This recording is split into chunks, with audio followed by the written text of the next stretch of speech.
Hey, what's good, people? We're between Christmas. We're between the New Year's. We're between split screens. This is Sports Debate Tuesday. Get ready. Episode starts right now.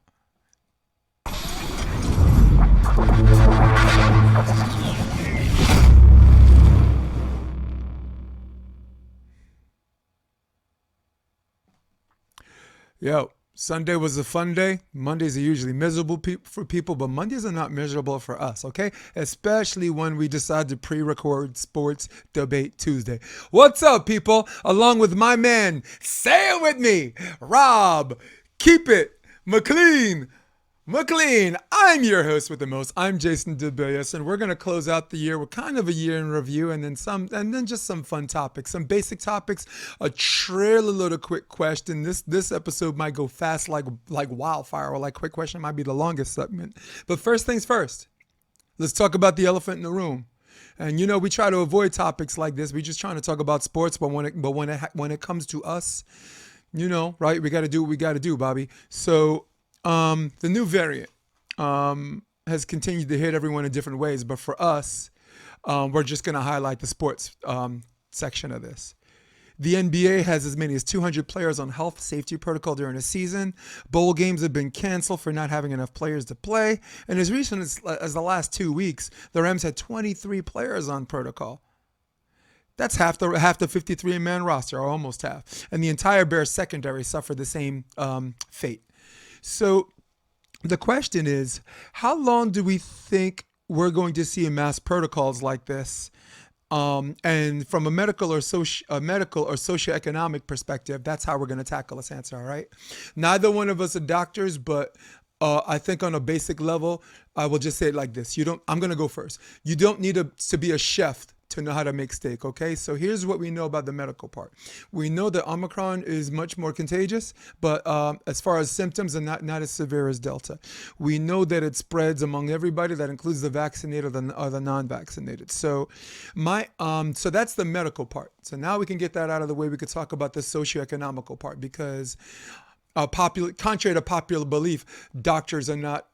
This is where doctors are not qualified, or scientists are not qualified to speak about it. Okay, um, right? How it affects people's book bag or their rent and all that stuff. But from the sports perspective, I think it's going to go relatively fast. I think the stronger the variant like this, and the less severe the symptoms are, and the more contagious it is, the more we can achieve something that a lot of scientists probably thought we should have went through the first time: herd immunity. Herd immunity was not going to happen in the United States of America, because we don't leave people behind, right? Like, if you remember General Motors, they were going to go bankrupt. We stopped them from getting bankrupt. All the finance people said, look, let them go bankrupt. And they hit the reset button, and then they'll be fine, and they'll rebound. But they didn't do that, because all of those people would have lost their jobs. So it was really about trying not to leave everybody behind, particularly the comorbidities, particularly the immunocompromised.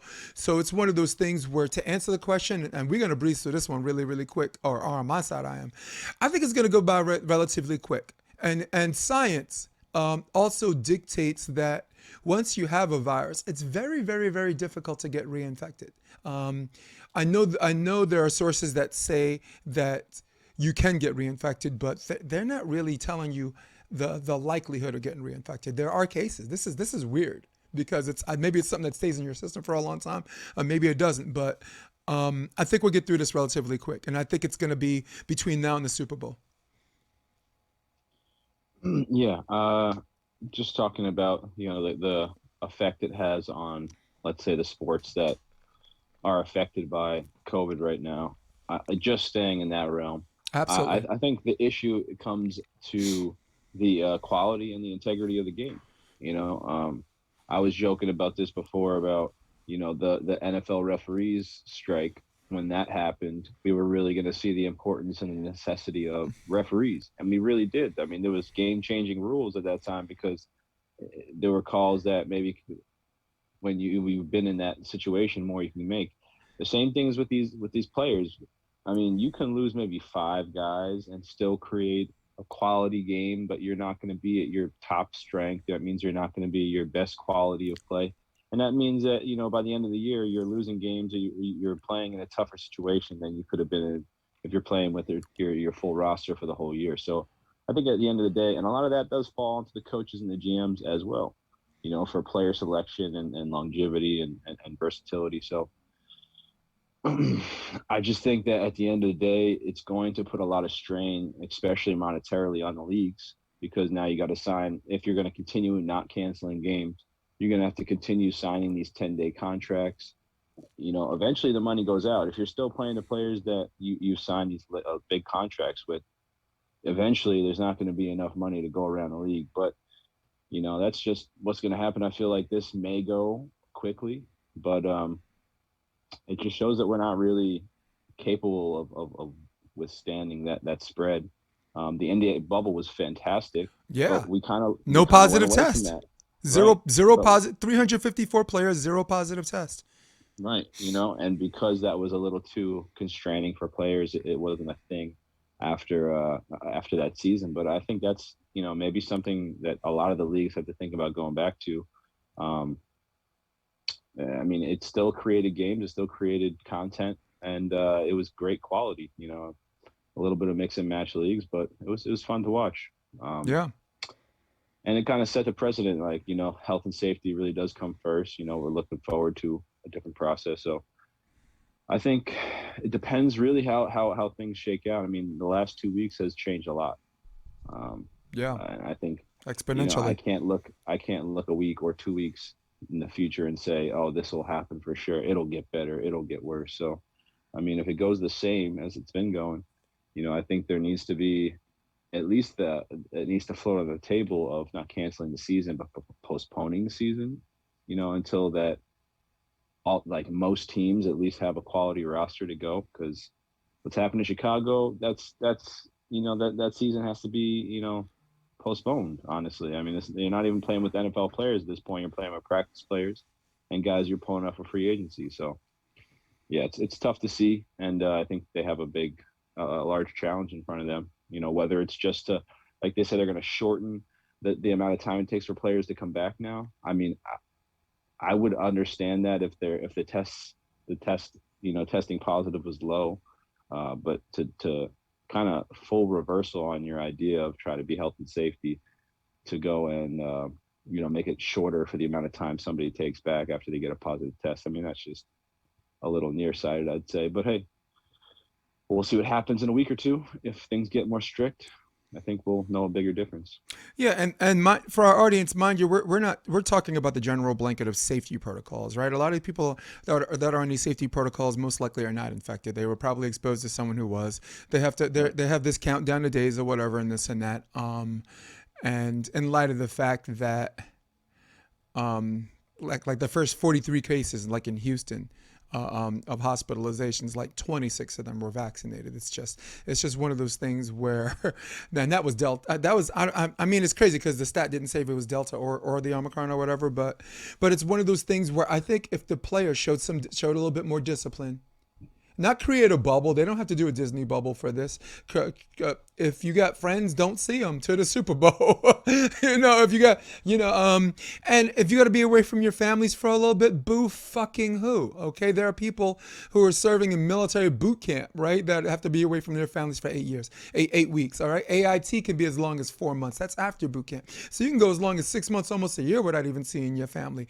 And in this technology, where back in the day when I served, you had to write letters, you know what I'm saying? And a phone call, like, you know what I'm saying? Like 10 phone calls that cost you $600. I mean, dude, if people feel that way, stop calling them gladiators in the arena. Stop calling them gladiators in the arena. Because those are gladiators in the arena. They're wusses, all right? Yeah, I said it. So it's one of those things where, like you said, they have a choice to make. If it's something they want to shut down because they need to be with their family, shut it down. Fine. We'll watch Horse for another 4 months, which is going to kill me. It's going to, it still hasn't killed this show. This show survived that. This show had more views during COVID than without. I can't even believe that, dude. You know, Yeah. not. I mean, for the 2 people on YouTube, thank you so much for your support. But iTunes, Spotify, like you know what I'm saying, like Facebook, boom, we just killing it. So, but I like that. I think I left the door a little too far open just for humorous purposes, and bam, that door's shut. What do you say, kid? Sure thing. Sure All thing. right, let's talk a little football. Let's talk about the people who are on the court, okay? On the field, that is. So, topic 2, NFL. Only a couple of weeks to go. On a side note, my Buffalo Bills came through, man, against New They're England. looking good. It got They're so looking bad, good. even I didn't pick them to win. Even I didn't pick my own team to win. But what's his name? Our guy last week, man, said have a little faith. He says when you actually look at the losses, those were games that they could have won. The Colts, Definitely. look, the Colts were a barbecue. All right, boom. But that Patriots game, they got stopped on downs to go ahead. Tampa Bay. Definitely. I mean, the refs could have just got a 4-man team and carried Brady's ass into the end zone. Just lift him up. Hut, hut, hut, hut, hut, hut, hut. So anyway, Hey, look, a lot of chitter chatter. This is the time of the year where people start talking about who's the most valuable player, right? Who's the best offensive player? Who's the best offensive rookie? Who's the best child's apprentice, right? But we're gonna consolidate it to one thing. That's MVP, and maybe at the end, maybe we'll play with the rookie thing because I think you and me could have fun with that. So, Rob, you lead the dance right now. Who is the front runner for NFL's most valuable player? I mean, this one's always easy because no one's going to pick anybody else but a quarterback. So, Aaron Rodgers, pretty easy. And, I think the only thing that's going to knock him off is if the writers or the people that are voting just don't want him up there because of the controversy he created this year. And I think that's the only way at this point that he'd get knocked off. And it's not that he's having a statistically great year. I mean, he is having a great year, but he's not doing maybe his best or his best year. But he's just done it at the right times. Every time they've had a bad game, he's come right back with a great game, and that's been all year long. There really hasn't been any lulls. So you can't really take it away from him. He's been the front runner since the beginning, and he's been dominating. So it's kind of hard to say otherwise. But I know there's a couple great options out there, and I think Tom Brady's been playing great as well. But there's been a couple of lulls where whether his team wasn't healthy or he didn't perform, or he's had a couple of letdowns. So, and I understand that he's a little older. It happens. But yeah, Aaron Rodgers has been playing that ball. You're right. Unless there's somebody whose numbers are just astronomically good where they deserve consideration, it usually goes to a quarterback, and everyone cites as a pretext, he's the first guy to take the snap. He's the most important position. That is absolute garbage, all right? The center is the one that takes the first snap. I like your pick. It's not mine, but I like your pick because Rodgers, he's always the first one to get all this credit when his team wins. And then when he loses, it's always someone else's fault. But you never hear him say that. That man goes up on Front Street, with the exception of maybe one time last year. He's on Front Street and he owns up all his losses, And he doesn't make excuses for lack of receivers. He doesn't make excuses for lack of an offensive line. He doesn't make excuses when his defense was giving up a whole bunch of points.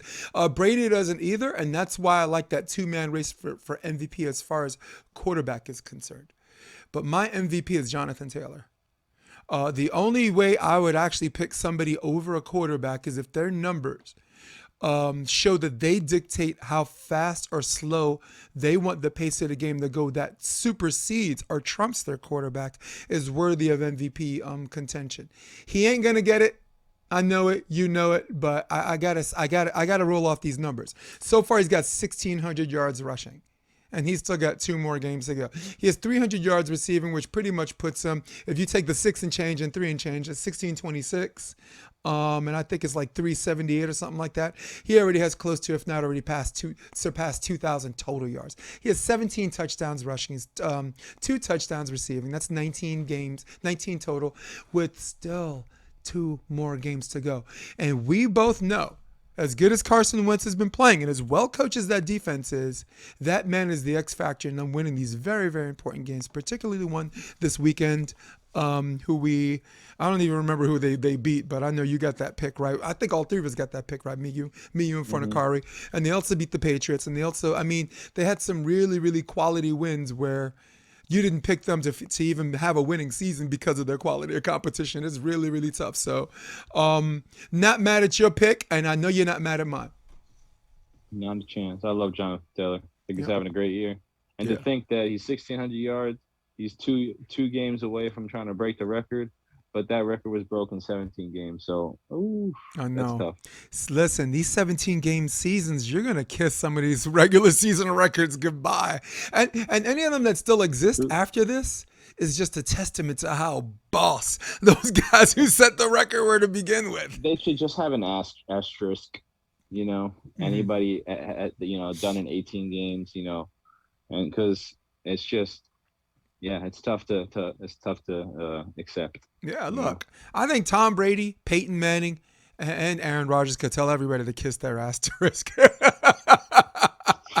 Oh, True. by the way, Matt LaFleur is the only coach in that franchise that have. He's the first coach to have 12 or more wins in his first three seasons. You know, the quarterback has a lot to do with it, but we both know McCarthy or someone else could have gone another way with three consecutive whatever. So, got to give this guy his credit. You know what I'm saying? And don't they just seem more disciplined? Don't they're Yeah, not giving up these ridiculous big plays? You know what I'm I saying? Their think running back is not. There's no negative yardage. Sorry, go ahead. no, I would just say that I think they've done a great job at not only drafting, but of uh, how do you say it? Of you know, making their talent, creating their talent from the players that they've drafted or the Yep. players they picked up. And man, I mean, AJ Dillon. I mean, I thought he was great coming out of, out of college, but he looks like a different player now. Rashawn Gary, he looks solid coming out of college, really athletic Yep. player, but does have the Lazar. skill set. My gosh, yeah. I mean, it's just like we can go down the list of players that they've really, made into NFL players. And almost NFL superstars. I mean, Rashawn Gary's right up there. I think he's going to be Pro Bowl next year. And yeah, Rasul Douglas, they picked him up off a practice squad. I mean, that defense is totally retooled, and I think there's no one else that you have to thank for that other than what's his name? Yeah, I know. Now we, I can't how many remember his times we name. gonna say what's his name? We just I couldn't My even gosh. remember our guest last week. Right, No, right. but you're right, dude. Look, retrospectively, everyone's gonna be right. Look when they look back at something, right? Like so far, Love is the only mistake they had. I mean, at some point, you need, I mean, you got Rogers talking about how he don't want to hang. He don't know if he want to play, if he want to hang out. Of course, you're gonna draft a quarterback. So they did what they had to do. But right now, it seems like Love was the still right. The book's not closed on him, but No, seems like the only one that they still have questions about because there's no questions about all those other guys. Those guys are performing, and right now they're at that's 12 true. and three. You got the other three first place teams at 11 and 4. Dying for them to lose. I mean, right now the Rams took first from Arizona. So I don't know how the Rams work out if they're tied with Aaron Rodgers, but I know if Arizona finishes first, Aaron Rodgers owns that head to head because they beat them. If you remember that Thursday night game. Yeah. You picked, by the way. Speaking of picks, we're going to pick six. Our man Mark Fornicari, who's a repeat offender who challenged the host twice and finished tied twice. He was 4-2. Rob McLean, you were 4-2, and you are catching up with me, and you are catching up with the host. My total record is 43 and 33. Yours is 42 and 34. You're one game behind me, and the guests are still ahead, 46 and 28. There was one tie there, but we're not. We're just not gonna. We're just gonna. We're not gonna count ties. Come on, that tie is just a throwaway. All right. What do you say about that? I like it. Yeah. All right. So let's go to game one. We got the Chiefs visiting the Bengals. I think it's Ooh. gonna be a great game, though. I think it's gonna be a great game. But I have the Chiefs for sure. Make a Yeah. safe picks this week. Well, you know what I say? Dirty deeds, the done dirt chief. Dirty deeds, the done dirt chief. Dun, dun, dun. Yep. Kansas City Chiefs. The Bengals, this dude threw for 529 yards, broke Boomer Esiason's record at 490 that he did in 1990 for the Bengals. And this guy can light up the scoreboard, but I think Fonacari said it last week, man. He's like they can be world beaters one week and then leave you scratching your head. And we can't say that about the Kansas City Chiefs right now. Winners of 8 straight. They've been consistent. And the team that was last place, we were wondering if they were going to make the playoffs 6 games ago or 8 games ago, are now in sole possession of first. I got the Chiefs.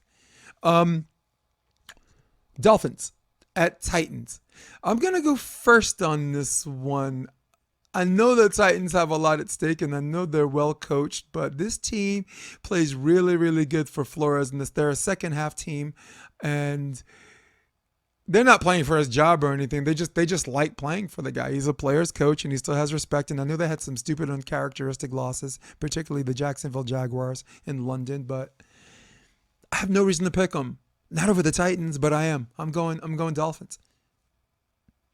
Yeah, I mean, I'm gonna go Titans. I just think that for all the reasons that you said are good about the Titans, they're well coached. This Mm-hmm. game matters for them, and they may get Derrick Henry back. If they make it far enough in the playoffs. I don't think it's gonna happen, but it's just a little nugget to look forward to at the end of the day. Um, yeah, I just think they're playing good, inspired football, and the Dolphins are exactly what we were just talking about with the Bengals. Like one week they're gonna do great, the next week you don't know because they just put all their marbles into the bag to win the last week's game, but the last 4 weeks. So some week you're gonna have a let off, a letdown, and their letdowns are big letdowns. So I just think it's Good not lord. their year this year, but I really like what the future looks like for the Dolphins. So I'm gonna have to go with the Titans for this week. Nice. Yeah, I get it. I mean, I'm giving you a chance to catch up and pass me. Broncos at Chargers. That game is in LA. Rob, you go first on this one.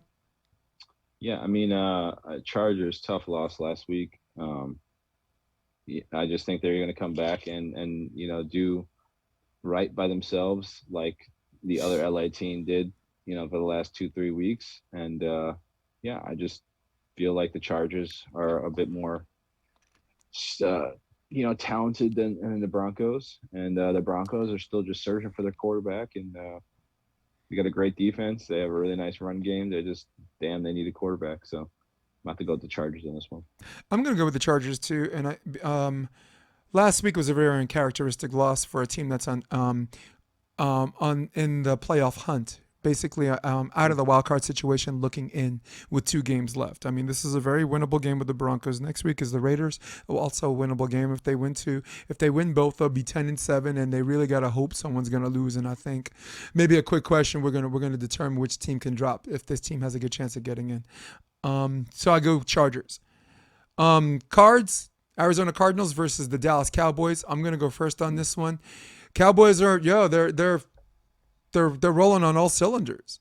Special teams looks good. Defense looks tremendously good, and the defense more often than not I think for like 7 of those 11 wins, the defense has been more of a factor than the offense is. But when the offense is going, when Zeke feels good, when Cabo Zeke feels like Dallas Cowboy Zeke, that receiving core is like almost like Michael Irvin and Harper Worthy. I mean, that's blasphemy, of course, but I'm a prisoner of the moment because that's how they've been looking like in these sporadic periods.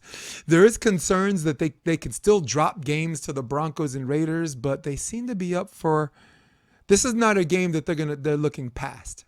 They seem to lose games like looking past someone. You know. Broncos, you look past, loss. Raiders on Thanksgiving Day. So, Cowboys. The Cards are rolling, right? I mean, the Cards are just, I mean, I don't know what the hell's wrong with them right now, but I can't pick them over the Cowboys.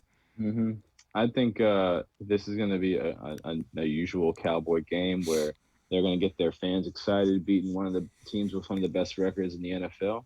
Um, and that team's down a top wide receiver. Kyler Murray had been injured for 2 weeks ago. He came back. He's doing okay. But it takes time to get matriculated back to the game time. So I honestly think this game could be a lot closer because I believe the Cardinals, they play up with their opponent and they play down with their opponent. So they're going to play well against a good team because they know it's coming and they can give it back just as well. But the Cowboys are going to be a little bit too much. I agree with you. Their defense is always going to be spectacular because they just got talent on there. And that's what you need on defense. You need talent and you need fillers. You got people that can do their job and other people that can sack the quarterback. That can get to the quarterback, that can stop the run. I mean, once you got front four, front seven, correct, it's pretty hard to stop. So for me, Cowboys are going to win this game, but again, it's just going to be a big let up. They're going to keep winning. These games are supposed to win. Um, and when it comes down to it, because in the playoffs, you don't win next week, you win this week, and that's it. So when it comes to that moment, is we're gonna see what the Cowboys are really about. Yeah, there's also something at stake, right? I mean, they're one game behind Green Bay. Hmm. Green Bay. I don't think Green Bay's gonna drop it though. They got the Vikings and the Lions. They're just not. I Vikings mean, play them tough every year. and they I did could see beat the them. Vikings come through. You mean Yep, the team I that could gave them see one of that. the three losses, right? That's right. That's right. I could see that, but again, statistically, most teams don't beat the teams twice in a season. Mhm, It's just they usually split. It's really hard to beat a team, especially in your division, mhm. two times in the same year. So, Well, let's explore that one. Let's go Vikings and Packers. Um, you go first on this one. Vikings visiting Green Bay. Did they get their yeah. So revenge game back, or just like I said, I think that it's very difficult to beat a team twice, especially in your division, two times the same year.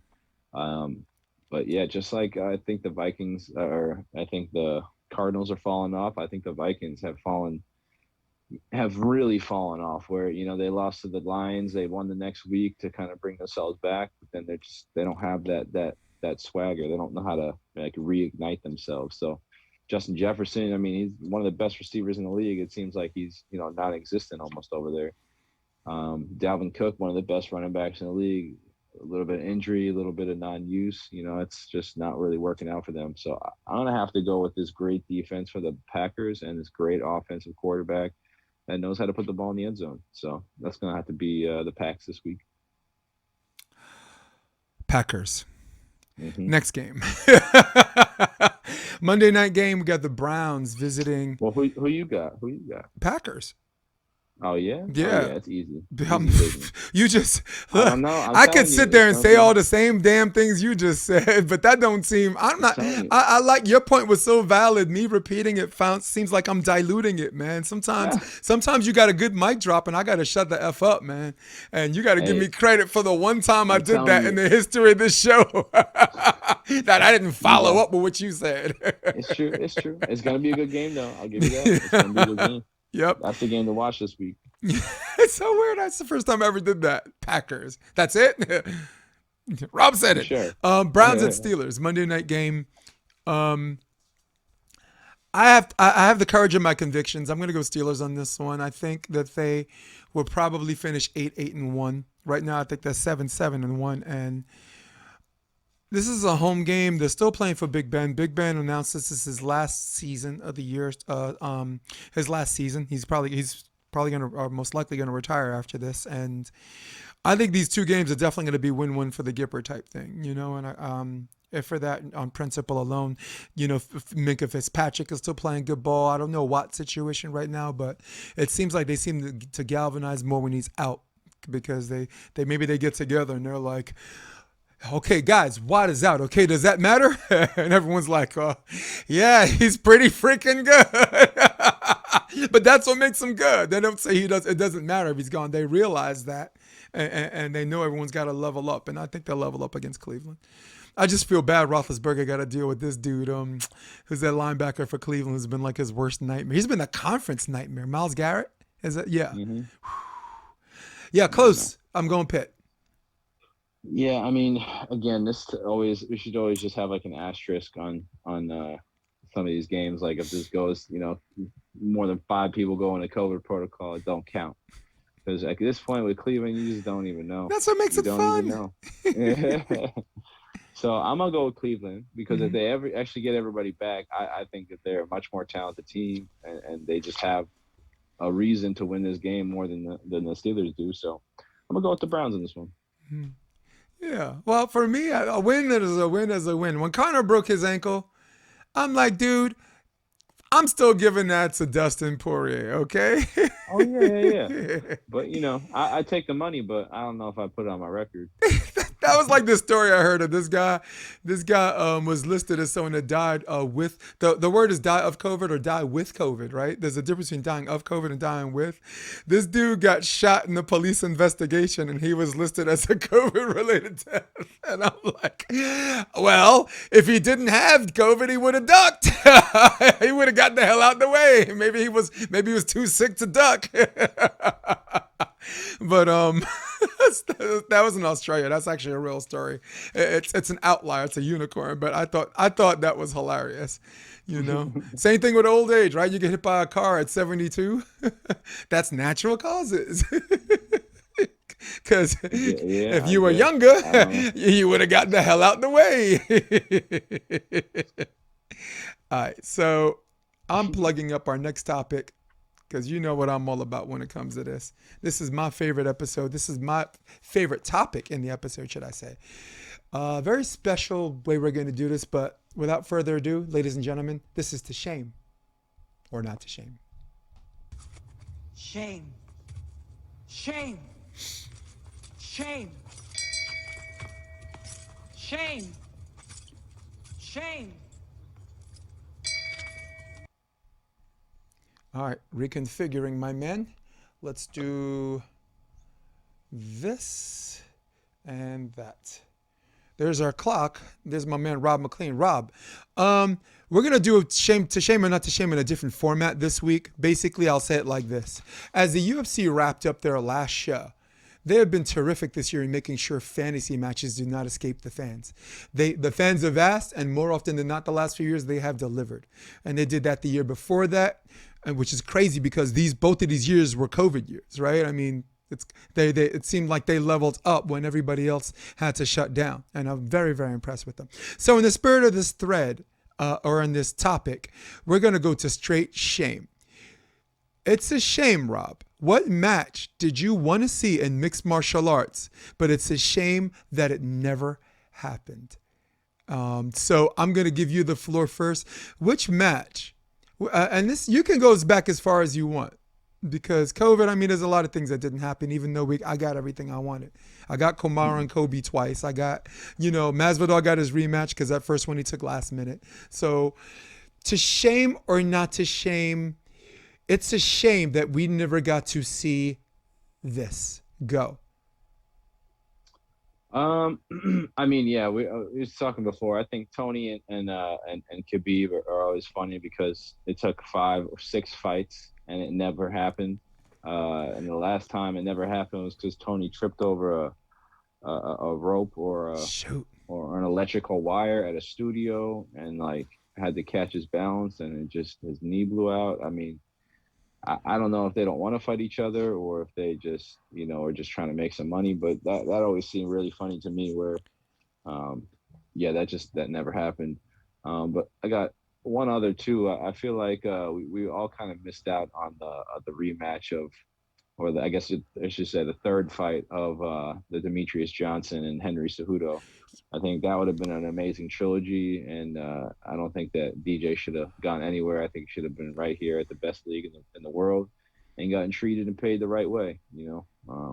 And what do you get for helping Henry Cejudo get to the top? He leaves the sport in 2 years. Traded. Yeah. So, well, I like that. So Rob, I'd like to revisit that Demetrius Johnson thing you were talking about at the end of this thread, but I want to answer the question first because in the spirit of the 60 seconds, I'm going to get bang for my buck.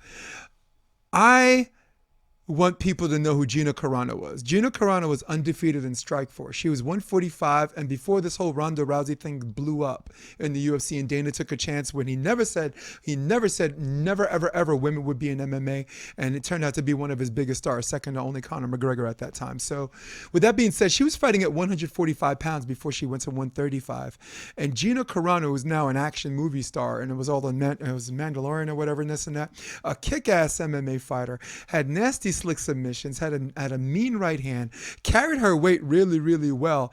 And I remember they were on Twitter saying Ronda was like, "I would love to fight you. That would have been or would be such a cool fight." Even though Ronda would never in her wildest dreams would want to fight Chris Cyborg, which is a match that a lot of people wanted to see. So that was my other match. It's crazy that both of them are women's matches. But Rob, I find it bizarre that Ronda was willing to fight Gina but wasn't willing to fight Cyborg, who was still an active fighter. But Gina did fight Cyborg, and Cyborg took her down, and Cyborg had to escape submissions twice. And the only thing anyone remembers is that Cyborg beat the living hell out of her with 10 seconds left and beat the clock for the finish. So that's a match. Guys, go on YouTube. Ladies, whatever, or ladies and guys, go on YouTube. Gina Carano versus Chris Cyborg. Very exciting match. It's just it was electric because you thought Cyborg was going to just beat her up, and this girl had nasty slick submissions on her back. She had a nasty right hand. She stood in the pocket with her. So I wanted to see the Cyborg and Rousey. That second, but first was Cyborg. Rousey and Carano. Two action stars, right? They're doing films. They're you know what I'm saying? Their elevation out of the octagon game is leveled up. I mean, if there's any celebrity fight I want to see, I don't want to see no fucking YouTube guy no more, dude. But getting back to what you were talking about, finishing that off, I didn't like that because Demetrius Johnson beat Cejudo with a liver punch. Finish first round, the first time. Second fight, people forget. Oh, he beat Demetrius. That was a split decision that I take to my grave. I thought that Demetrius won that. I know Cejudo finished strong at the end, but I thought Demetrius won 1, 2, and 3. I thought he won the first 3 rounds. And he should have gotten his rematch. But Dana, I don't know why Dana didn't. I mean, I don't think he went out of his way to promote Demetrius Johnson. I think a lot of it was about fighter pay. That Demetrius had a lot of side endorsements, and I'm sure that Dana wasn't trying to pay him top flight money. Where he's like, I'm getting more money, on my own than you're paying me to fight, and I'm also propping up I'm the only person in that weight division for like 5 years that was propping up that weight division. Yeah, and you're gonna just speed this guy up to me, and he wasn't allowed to. And Xbox, he lost the deal with Xbox because of Reebok. Yep. Remember, he was like this big gamer, and Xbox was giving him some cheddar cheese because he wasn't just a big gamer. He was good. He's a professional. Yeah, you're right. So, and maybe I'm biased too. A lot about fighter pay, but maybe I'm biased too because I happen to like that guy. Excuse the shit out of me, guys, for somebody that's respectful, that treats everybody with class, that shakes your hand, that picks you up when you're done, and is classy in and outside of the octagon. Sorry that that there weren't enough douchebags to worship at 125, and we know Cejudo, that's an act, When Cejudo did what he had to do. And I got to credit Cejudo too, because when they sent TJ down to 125 to basically cancel the division, Cejudo sent him back up with him and his steroids. So I'm not mad. I'm not mad at the person they gave prom queen to. I'm mad at the voters, right? I'm not mad at the prom queen, who's Cejudo. I'm just mad at the voters, right? I'm not mad at the player. I'm mad at the game. So, and that's all I got to say about that. But let's move on to our next topic. This is Rob's favorite topic. Ladies and gentlemen, I bring you Quick Question.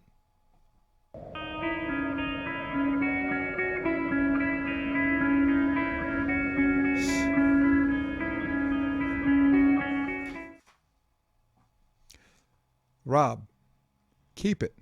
McLean. Quick question. Which champion has the best chance of keeping his belt for the year of 2022? Which champion has the best? I would say, I mean, honestly, Ngannou ain't gonna get stopped by nobody. I would like to see how Gane fights against him, but I just don't see anybody really taking him out unless they take him down, and he's got some great defense. So I'd say Ngannou. I think Gane is the toughest one he's going to have to face. He gets through Gane, I think. Then all of a sudden, that fact changes. So in my opinion, but I'm not going with him. I'm going with Kamaru Usman. I think the only person that was even remotely close is someone who he's already beaten twice, and it's going to be a while before before they have a loser leaves a division match before a trilogy with that. Hey, he's got some fights coming up. He's got to fight Leon. He's got to Yeah. fight Bilal, and he's got to fight Chimaev I at some can't point. wait till he fights Chimaev because Chimaev Hmm. talked his way into this match, and I'm telling you, Kamaru's going to be ready for that. Well, Kamaru is not one of these guys that's laying in his bed being like, it's hard oh, to I get out of agree. bed when you have $2 million in the bank, you know? Go ahead, sorry. I just think that Usman has to keep finding his own Right. uh, intrinsic, energy, Hmm. because I think a lot of it had been for a long time that I'm going to prove everybody wrong, and now he's in a position to do something else with that, and you can't keep proving people wrong when there's not that many people to prove wrong. Agreed. And I think that's what I feel like with the with the interviews and the conversations. What you really get from it is the fighter's psyche. If they're truly confident about what they're doing, and if they're changing their game and evolving their game, or are they just trying to do the same thing over and over again? It's not a bad thing, but it can be game planned. Somebody can come in and make Dominic Cruz look like a toddler, but then that guy's going to get knocked out for the next 5 fights, and that's Cody Garbrandt. He made Dominic Cruz, the best footwork in the world, look like a second class fighter by just game planning what he needed to do. That's why it's like, yes, I think Usman is going to have some great fights coming up, but I don't think he's going to come out of all these fights on top. I mean, Leon is a different type of a fighter. He wants to stand, and that is he going to make Kamaru Usman come to Yeah. the ground and change his style. I mean, Chimaev can stand too, and then Bilal is going to take him down. Let's see who wins that battle. It's going to be good. Let me tell you something. We both gave each other answers where we could at least debate, right? We Mm, did it the hard way because if we really wanted to do it the easy way, we would have just picked Valentina Shevchenko and then just right. moved on with the next great question. Let's be Or I real. mean, or Valentina, we love you. Happy New Year. Merry Christmas. All right, quick question. Who do we think is the first one we think is going to lose? I'm going to go first on this one. Lose that belt. I think it's Aljamain Sterling. I think Aljamain Sterling is a really good starter, but Peter Yan is really good at weathering storms. And Aljamain was ahead in that fight, but you definitely saw momentum before he won by DQ. And even though they're both champions, right? I think Aljamain's going to lose his first. Who you got? I mean, respectfully, we're not trying to like criticize. As far as that gladiators in the arena shit, Rob, if there's anything that's close to being called that, these guys, more, unarmed combat, these are guys I'm gonna call gladiators in the arena because I'm sick of that fucking speech.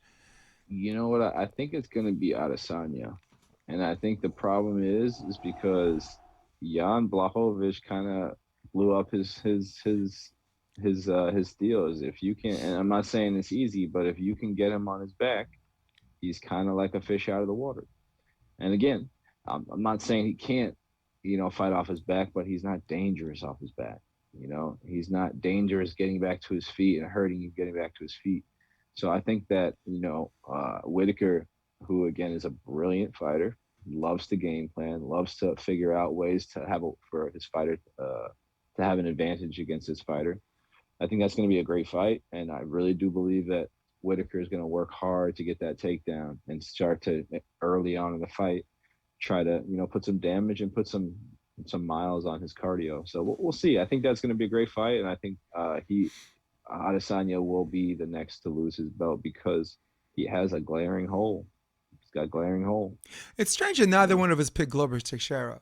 I think it's because all of the good fighters have moved up or retired. Like anyone I thought was capable of beating them, Anthony Rumble Johnson, Daniel Cormier, John Jones.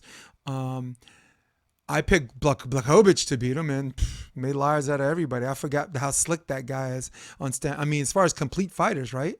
How many fights has he won by submission or knockout? You know, I think the Gustafson, big thing there is exactly what you're talking about. Is that division's a little weaker now, probably the where weakest you don't division really in the have, UFC right now. which is crazy, thinking back. But I think John Jones, for a long time, kind of, hid that division's, toughness, where he's that mainstay guy, and Cormier almost had to come down to him to give him a challenger. Yeah, I think, and again, that's an amazing weight class because it's there's so much room for great athletic fighters. Yep. There's Look you out. can have the height and this and the size, but you can still have a little bit shorter and tougher and stockier. Light heavyweight is probably the toughest division I would think of. So yeah, I think that's just a division that's ripe to have some great competitors. But yeah, right now it's pretty thin. Yeah. All right. Last a quick question. It's the last MMA question. This was tough for me, but I'd like to go first on this one again. Who do you not want to see fight anymore for health reasons? Just people getting knocked out too much. I know like a more obvious pick would some people would be Cody Garbrandt because they're prisoners of the moment. I'm gonna go Frankie Edgar. Frankie's already fought in 3 divisions. He already has 1 belt. He's already competed twice for featherweight. He's already been in the title picture for this 3 weight classes. There's part of me that doesn't want to see him like taint his legacy by continuing to lose, right? Like what we saw BJ Penn because of the fan in me. Yeah, for him, right? He's only been like finished once or twice. I mean, he had that brutal knockout against who's the cat from Redondo Beach that fought for the title. Fought Dominic Volkanovski. Reyes. No, fought Dominic Reyes is 205. Volkanovski. I'm not. 145. Ortega. Yeah. Ortega. I fucking saw that guy at Hennessy's the other week. I can't even remember the name.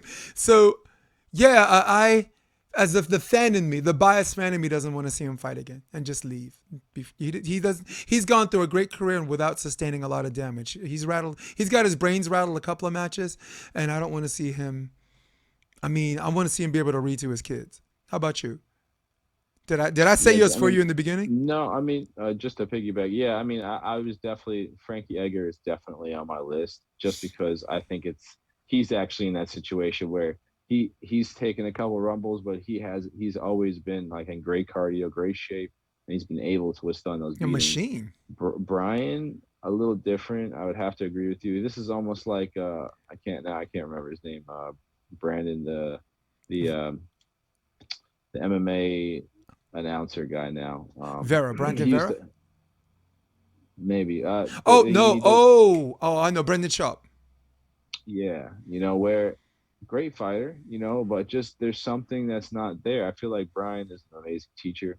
He's an amazing person. There's so much more for him to give outside of the sport. Mm-hmm. And it's not that he can't fight, but my issue is the same thing with him is the same thing with Ronda Rousey. Why I would tell her to get out of the sport very quickly is because one, there's huge holes in your game. Yeah, Brian did look good with his mid-range, striking, but he still had no kicks. He still has no clinch. You were talking about Brandon Shaw, right? The heavyweight? No, I'm talking about Ortega right now. Oh, but Brian Ortega, the similarities between them are very, very, very close because, Shaw, it's not that you wanted to say he can't fight, but he can't fight at that level. And Brian, I think he's got an amazing ability to coach, to interact with the environment and the community outside of the sport. But it just like when you look at the tape, he doesn't have the hands to stop somebody, or at least back them up. He doesn't kick. Wasn't it brutal? He was just kept walking into strikes. Like his 2 title fights, the first one against Max Holloway, he took a lot of fucking damage, dude. A lot of. And then Volkanovski. He did not give any. Volkanovski, you could. A lot of damage. There was a case that fight could have been stopped easily on both those occasions, and the only reason they weren't is because of his style of fighting. That he consistently did the same thing. It reminded me of Chris Mutina against what's his name, Sean O'Malley. Where that guy literally just kept walking into the dude. That cat with the green hair, right? Yep. It's like that's just. And Sean even talking about it, he's like, yo, this guy just kept walking into my shot. So what am I not going to do? Am I going to not hit him? Is that a strategy to break my hand with his face? Right. So yeah, I think it's with the Brian Ortega. I think it's a great choice. I would also say Frankie Edgar because that would be my choice. And that I love his fighting. I love him fighting. And I don't think it was ever a problem, him fighting, until maybe a year or 2 ago, kind of like with Diego Sanchez. Just you could see them deteriorate, their fight style deteriorating a bit. Their bodies start to not hold that conditioning as much. Frankie Edgar, Brian Ortega. Thank goodness. 2 good picks, man. Sanchez out. Yeah, man. Yeah, and Brian, I mean, show me a guy with a lot of heart. I'll show you someone I could destroy for an hour straight. He can't keep taking that damage for the sake of just being a man and having heart, man. We respect that, right? That little Mexican thing that he got Absolutely. going on, and you got a Mexican against a Hawaiian. That's a wash, dude. Right? Yep. And um, I mean, Go ahead. last thing on that though is like, again, I don't say I think Brian could do it, and I Mhm. think he has made adjustments. But again, if you're not going to involve your takedowns and your jujitsu and your Triangle City nickname, I mean, why are you even in there? If that's what you want to do to somebody. Get them on the ground, wrangle them up, and then use your ability to stand with them when you need to. But yeah, the way that he's fighting right now is just it's scary. Like I know it's gonna hurt him a lot sooner than it is later. Yeah, Brian, man, come on the podcast. Let's talk about it, dude. Um, Quick question: did you find the Jets against the Jaguars a fun game? You know what? I did because, and this is my issue with a lot of the scores that I see, is that if your team is outmanned and underskilled, then that's the way the game should look every single week. But there's no reason that two bad teams or two lower level teams shouldn't have an exciting and a fun and a close game. It should never be a blowout. And if it is, that should be not investigated, but we should have like quality control with some of these football games, basketball games, and saying, at least questioning, the owners or the team management, like, are you doing your job?